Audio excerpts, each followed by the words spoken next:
So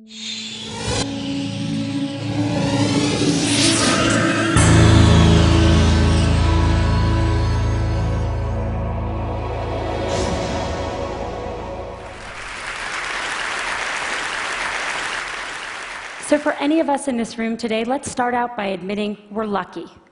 We don't live in the world our mothers lived in, our grandmothers lived in, where career choices for women were so limited. And if you're in this room today, most of us grew up in a world where we have basic civil rights. And amazingly, we still live in a world where some women don't have them. But all that aside, we still have a problem, and it's a real problem. And the problem is this: women are not making it to the top of any profession anywhere in the world. The numbers tell the story quite clearly. 190 heads of state, 9 are women. Of all the people in parliament in the world, 13% are women. In the corporate sector, women at the top, C-level jobs, board seats, tops out at 15–16%. The numbers have not moved since 2002 and are going in the wrong direction. And even in the nonprofit world, a world we sometimes think of as being led by more women, women at the top, 20%. We also have another problem, which is that women face harder choices between professional success and personal fulfillment. A recent study in the US showed that of senior managers, of married senior managers, 2/3 of the married men had children, and only 1/3 of the married women had children. A couple of years ago, I was in New York, and I was pitching a deal, and I was in one of those fancy New York private equity offices you can picture, and I'm in the meeting. It's about a 3-hour meeting, and 2 hours in, there's kind of needs to be that bio break, and everyone stands up, and the partner running the meeting starts looking really embarrassed. And I realize he doesn't know where the women's room is in his office. So I start looking around for moving boxes, figuring they just moved in, but I don't see any. And so I said, "So did you just move into this office?" And he said, "No, we've been here about a year." And I said, "Are you telling me that I am the only woman to have pitched a deal in this office in a year?" And he looked at me and he said, "Yeah, or maybe you're the only one who had to go to the bathroom." So the question is, how are we going to fix this? How do we change these numbers at the top? How do we make this different? I want to start out by saying I talk about this, about keeping women in the workforce, because I really think that's the answer. In the high-income part of our workforce, in the people who end up at the top Fortune 500 CEO jobs or the equivalent in other industries, the problem, I am convinced, is that women are dropping out. Now, people talk about this a lot, and they talk about things like flex time and mentoring and programs companies should have to train women. I want to talk about none of that today, even though that's all really important. Today, I want to focus on what we can do as individuals. What are the messages we need to tell ourselves? What are the messages we tell the women that work with and for us? What are the messages we tell our daughters? Now, at the outset, I want to be very clear that this speech comes with no judgments. I don't have the right answer. I don't even have it for myself. I left San Francisco, where I live, on Monday, and I was getting on the plane for this conference, and my daughter, who's 3, when I dropped her off at preschool, did that whole hugging the leg, crying, "Mom, you don't get on the plane" thing. This is hard. I feel guilty sometimes. I know no women, whether they're at home or whether they're in the workforce, that don't feel that sometimes. So I'm not saying that staying in the workforce is the right thing for everyone. My talk today is about what the messages are if you do want to stay in the workforce. And I think there are 3. 1, sit at the table. 2, make your partner a real partner. And 3, look at that, don't leave before you leave. Number 1, sit at the table.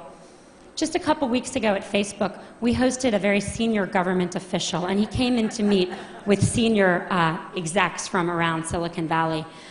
And everyone kind of sat at the table, and then he had these 2 women who were traveling with him who were pretty senior in his department, and I kind of said to them, "Sit at the table, come on, sit at the table."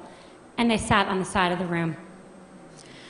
When I was in college, my senior year, I took a course called European Intellectual History. Don't you love that kind of thing from college? Wish I could do that now. And I took it with my roommate, Carrie, who was then a brilliant literary student and went on to be a brilliant literary scholar.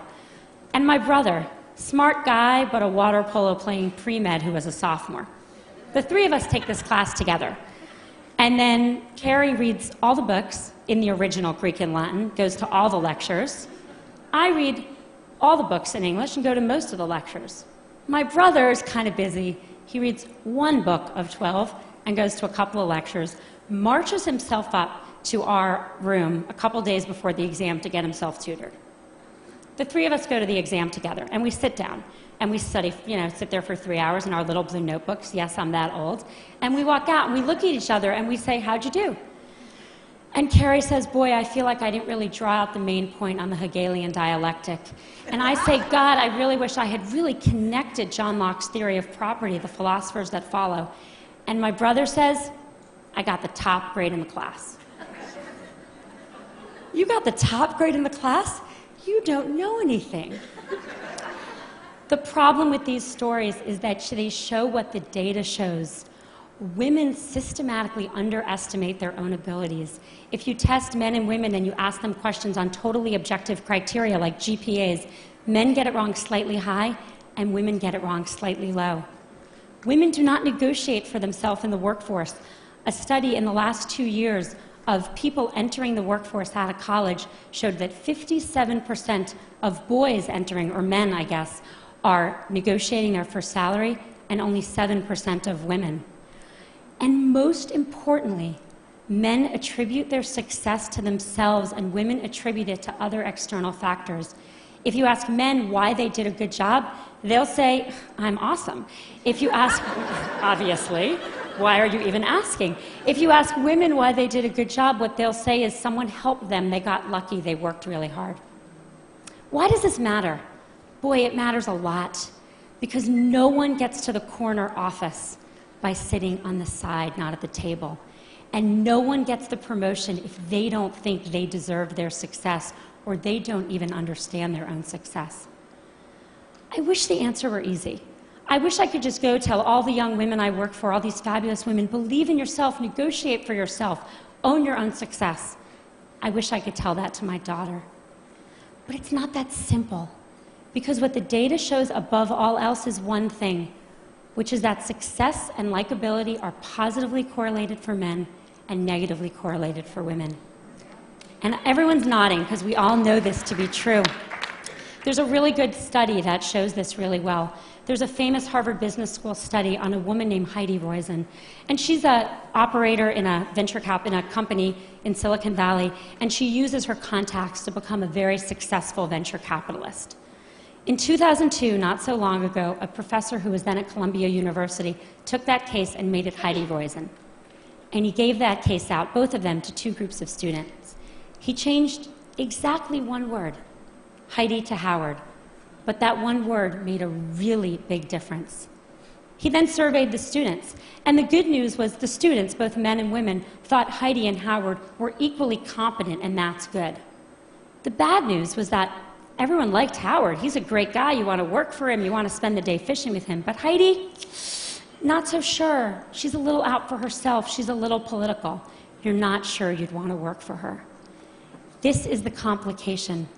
We have to tell our daughter and our colleagues, we have to tell ourselves to believe we got the A, to reach for the promotion, to sit at the table. And we have to do it in a world where for them there are sacrifices they will make for that, even though for their brothers there will not. The saddest thing about all of this is that it's really hard to remember this, and I'm about to tell a story which is truly embarrassing for me, but I think important. I gave this talk at Facebook not so long ago to about 100 employees. And a couple hours later, there was a young woman who works there, sitting kind of outside my little desk, and she wanted to talk to me. And I said, okay, and she sat down and we talked, and she said, I learned something today. I learned that I need to keep my hand up. I said, what do you mean? She said, well, you're giving this talk, and then you said you're going to take 2 more questions, and I had my hand up with lots of other people, and then you took 2 more questions, and I put my hand down, and I noticed all the women put their hand down, and then you took more questions. Only from the men. And I thought to myself, wow, if it's me, who cares about this, obviously, giving this talk, during this talk, I can't even notice that the men's hands are still raised and the women's hands are still raised. How good are we as managers of our companies and our organizations at seeing that the men are reaching for opportunities more than women? We've got to get women to sit at the table. Message number 2, make your partner a real partner. I've become convinced that we've made more progress in the workforce than we have in the home. The data shows this very clearly. If a woman and a man work full-time and have a child, the woman does twice the amount of housework the man does, and the woman does 3 times the amount of childcare the man does. So she's got 3 jobs or 2 jobs, and he's got 1. Who do you think drops out when someone needs to be home more? The causes of this are really complicated, and I don't have time to go into them, and I don't think Sunday football watching and general laziness is the cause. I think the cause is more complicated. I think as a society, we put more pressure on our boys to succeed than we do on our girls. I know men that stay home and work in the home to support wives with careers, and it's hard. When I go to the mommy and me stuff and I see the father there, I notice that the other mommies don't play with him.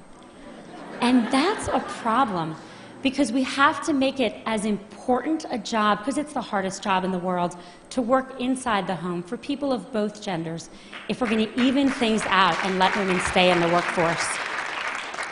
Studies show that households with equal earning and equal responsibility also have half the divorce rate. And if that wasn't good enough motivation for everyone out there, they also have more, how shall I say this on this stage? They know each other more in the biblical sense as well. Message number 3, don't leave before you leave. I think there's a really deep irony to the fact that actions women are taking, and I see this all the time, with the objective of staying in the workforce actually lead to their eventually leaving. Here's what happens. We're all busy, everyone's busy, a woman's busy, and she starts thinking about having a child. And from the moment she starts thinking about having a child, she starts thinking about making room for that child. How am I going to fit this into everything else I'm doing? And literally from that moment, she doesn't raise her hand anymore. She doesn't look for a promotion. She doesn't take on the new project. She doesn't say, me, I want to do that. She starts leaning back. The problem is that, let's say she got pregnant that day, 9 months of pregnancy, 3 months of maternity leave, 6 months to catch her breath. Fast forward 2 years, more often, and as I've seen it, women start thinking about this way earlier. When they get engaged, when they get married, when they start thinking about trying to have a child, which can take a long time. One woman came to see me about this, and I kind of looked at her. She looked a little young, and I said, so are you and your husband thinking about having a baby? And she said, oh, no, I'm not married. She didn't even have a boyfriend. I said, you're thinking about this just way too early. But the point is that what happens once you start kind of quietly leaning back? Everyone who's been through this, and I'm here to tell you, once you have a child at home, your job better be really good to go back, because it's hard to leave that kid at home. Your job needs to be challenging. It needs to be rewarding. You need to feel like you're making a difference. And if 2 years ago, you didn't take a promotion and some guy next to you did, if 3 years ago you stopped looking for new opportunities, you're going to be bored because you should have kept your foot on the gas pedal. Don't leave before you leave. Stay in. Keep your foot on the gas pedal until the very day you need to leave to take a break for a child, and then make your decisions. Don't make decisions too far in advance, particularly ones you're not even conscious you're making. My generation, really sadly, is not going to change the numbers at the top. They're just not moving. We are not going to get to, we're 50% of the population. In my generation, there will not be 50% of people at the top of any industry.